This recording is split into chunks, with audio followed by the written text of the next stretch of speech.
નમસ્કાર મિત્રો, અર્થશાસ્ત્ર ચેપ્ટર 4 બેન્કિંગ અને નાણાકીય નીતિ સંપૂર્ણ સ્વાધ્યાય સોલ્યુશન. વિકલ્પો. પ્રશ્ન 1. સંસ્કૃત ભાષા પ્રમાણે બેંક શબ્દનો અર્થ શું થાય? જવાબ બી. મૂડીનો જથ્થો. પ્રશ્ન 2.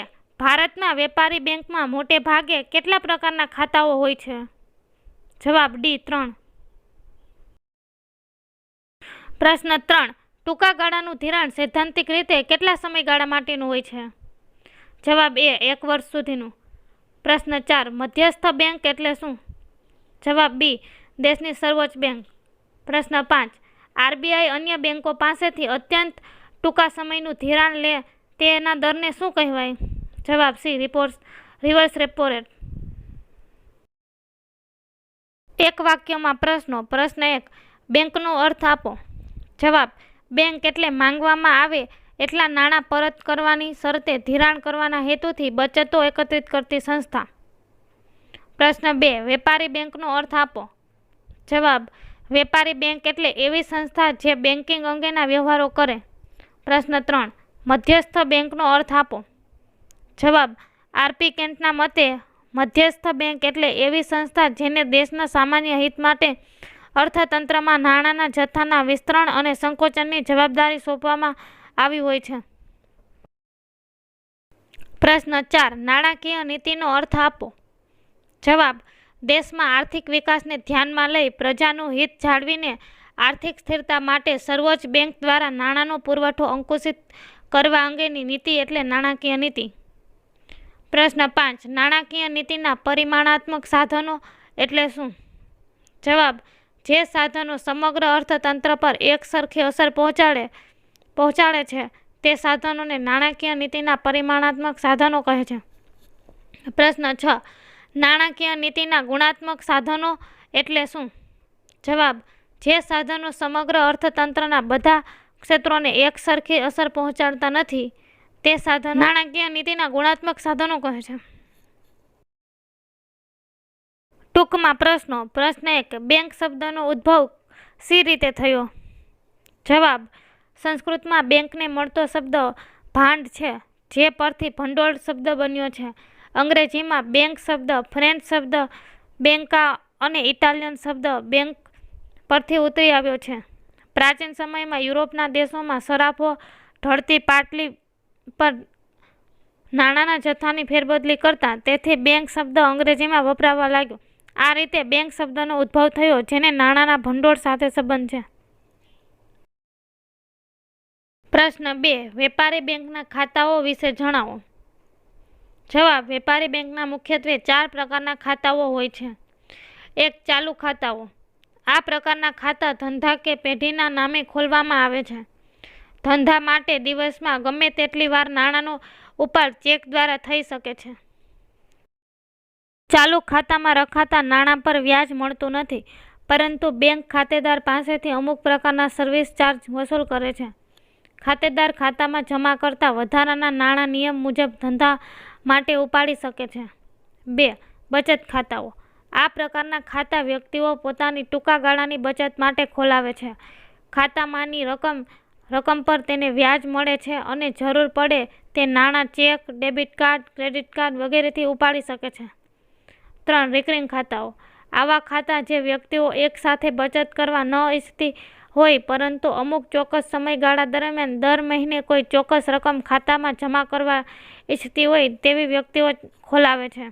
આ પ્રકારના ખાતામાં વ્યક્તિની થાપણ વધતી જાય છે અને જમા રકમ પર તેને વ્યાજ મળતું રહે છે. 4. લાંબા ગાળાના ખાતાઓ.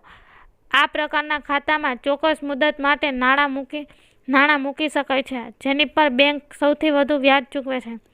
લાંબા ગાળા માટે બચત કરવા ઈચ્છતી વ્યક્તિઓ આ પ્રકારના ખાતા ખોલાવે છે જેને ફિક્સ ડિપોઝિટ ખાતા તરીકે ઓળખવામાં આવે છે.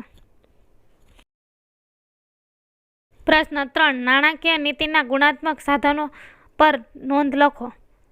જવાબ. જે સાધનો સમગ્ર અર્થતંત્રના બધા ક્ષેત્રોને એક સરખી અસર પહોંચાડતા નથી તે સાધનોને નાણાકીય નીતિના ગુણાત્મક સાધનો કહે છે. કેટલાક ચોક્કસ ક્ષેત્રોનો વિકાસ માટે અથવા જુદા જુદા ક્ષેત્રોને નિર્ધારિત અસર પહોંચાડવા આરબીઆઈ ગુણાત્મક સાધનોનો ઉપયોગ કરે છે.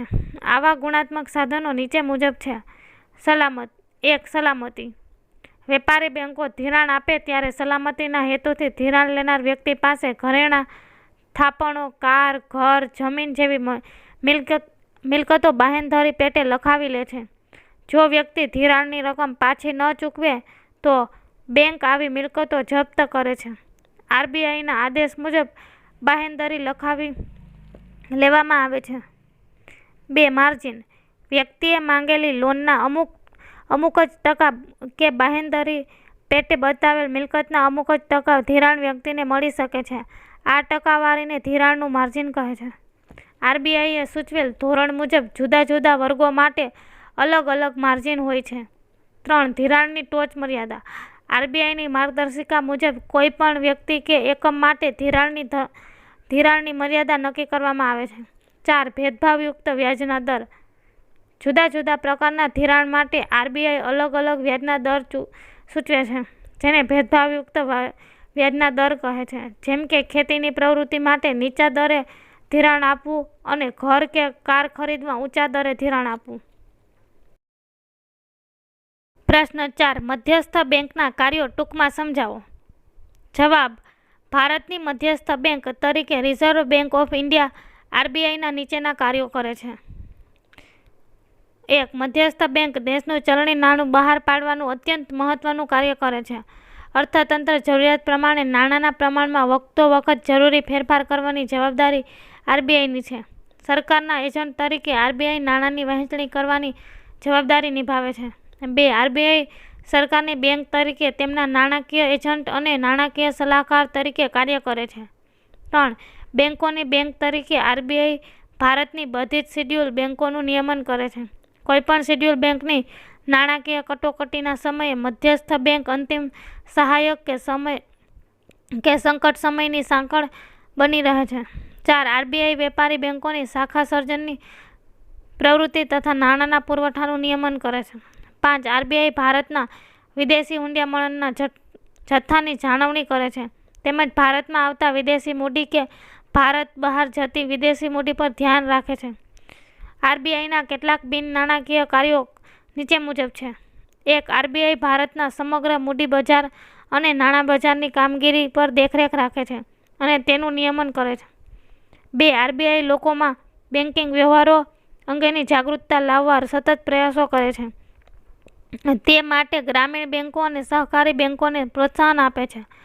3. આર્થિક પરિવર્તનનો લાભ મેળવવા માટે આરબીઆઈ અગ્રિમતા ધરાવતા ક્ષેત્રો જેવા કે ખેતી, નાના ઉદ્યોગો, પરંપરાગત ગૃહ ઉદ્યોગો, સ્વરોજગારો વગેરે માટે ખાસ ધિરાણ વ્યવસ્થા ઊભી કરે છે.